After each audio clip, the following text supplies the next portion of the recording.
Subscribe now and press the bell icon. Never miss an update.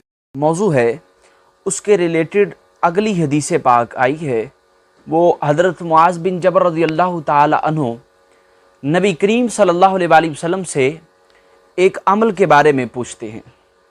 ان معاذ بن جبل رضی اللہ تعالی عنہ قال قلت یا رسول اللہ صلی اللہ علیہ وآلہ وسلم اخبرنی بعمل۔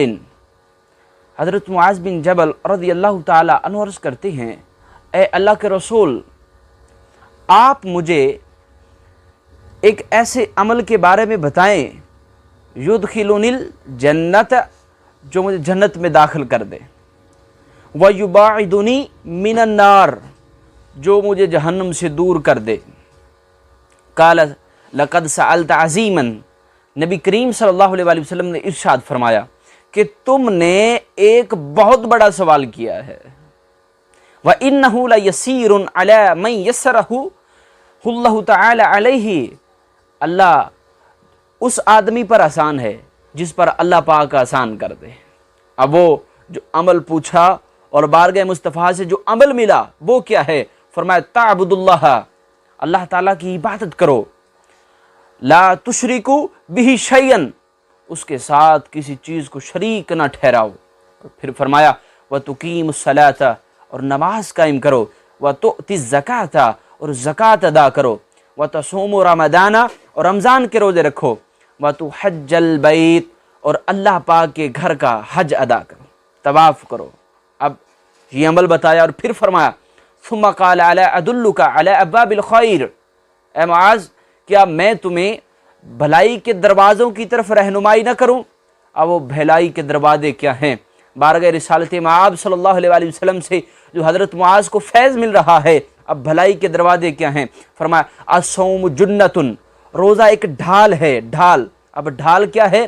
ڈھال جنگ میں استعمال کی جاتی ہے، تیروں کو روکنے کے لیے، اپنے آپ کو تلوار سے حفاظت کرنے کے لیے ڈھال استعمال کی جاتی ہے۔ اب روزے کو ڈھال اس لیے کہا گیا ہے کہ روزہ بندے کو گناہوں سے بچاتا ہے۔ اور پھر فرمایا والصدقات تطفئ الخطیئات، اور جو صدقہ ہے وہ گناہوں کو ختم کر دیتا ہے، کما یطفئ الماء النار، جیسے پانی آگ کو ختم کر دیتا ہے۔ اور پھر فرمایا وصلاۃ الرجل فی جوف اللیل، اور رات کو اٹھ کر بندے کا عبادت کرنا، اللہ کو منانا، نماز تہجد ادا کرنا۔ ثم تلا، اور پھر نبی کریم صلی اللہ علیہ وآلہ وسلم نے قرآن پاک سے تلاوت کی تتجافى جنوبهم عن المضاجع حتى بلغ جزاء بما كانوا يعملون، یعنی سورہ سجدہ کی آیت 16 اور آیت 17 تک نبی کریم صلی اللہ علیہ وآلہ وسلم نے تلاوت فرمائی۔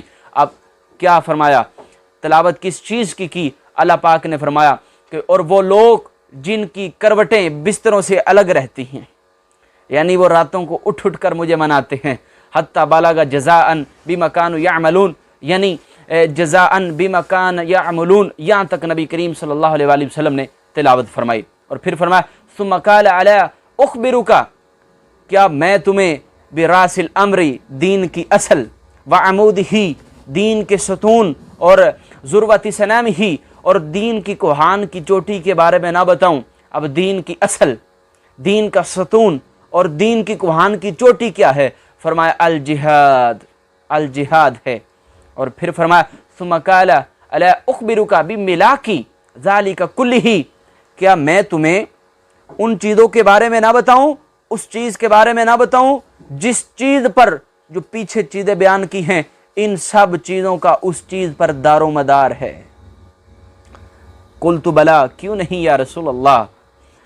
فاخذ بلسانہ، تو پس نبی کریم صلی اللہ علیہ وسلم نے اپنی زبان کو پکڑا، فقال تکف ذلک ھذا، اور فرمایا اے معاذ اپنی زبان کو اپنے قابو میں رکھو۔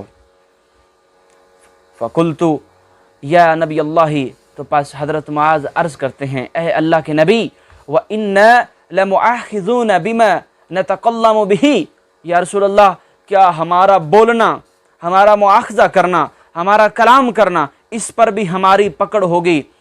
اب ثقلتک امک یا معاذ، نبی کریم صلی اللہ علیہ وسلم نے فرمایا اے معاذ تجھ پر تیری ماں روئے، حل یکب الناس علی وجوہہم فی النار الا حسائد السنتہم۔ اب نبی کریم صلی اللہ علیہ وآلہ وسلم نے فرمایا کہ اے معاذ اس زبان کی کٹائی کی وجہ سے لوگ جہنم میں منہ کے بل گریں گے، یعنی ان کا بے وجہ بولنا، فضول بولنا، اب بے وجہ کلام کرنا، اس وجہ سے لوگوں کی پکڑ ہوگی اور وہ جہنم میں منہ کے بل گریں گے۔ معلوم یہ ہوا کہ جب انسان کی عقل اور انسان کا علم مکمل ہو جاتا ہے، یہ قول بھی ہے، فرمایا کہ اس وقت انسان خاموش رہنا شروع ہو جاتا ہے۔ یعنی انسان جب خاموش ہو جائے تو سمجھ لیں اس کا علم اور اس کی عقل مکمل ہو جاتی ہے۔ اب خاموش رہنے کا مقصد کیا ہے؟ بے فضول بولنا نہیں، بدگوئی نہیں کرنی، برا کلام نہیں بولنا، یہ نہیں کہ ہر وقت بندہ بولتا رہے اور بے وجہ بولتا رہے۔ جب انسان خاموش رہتا ہے تو انسان کا علم اور انسان کی عقل مکمل ہو جاتی ہے۔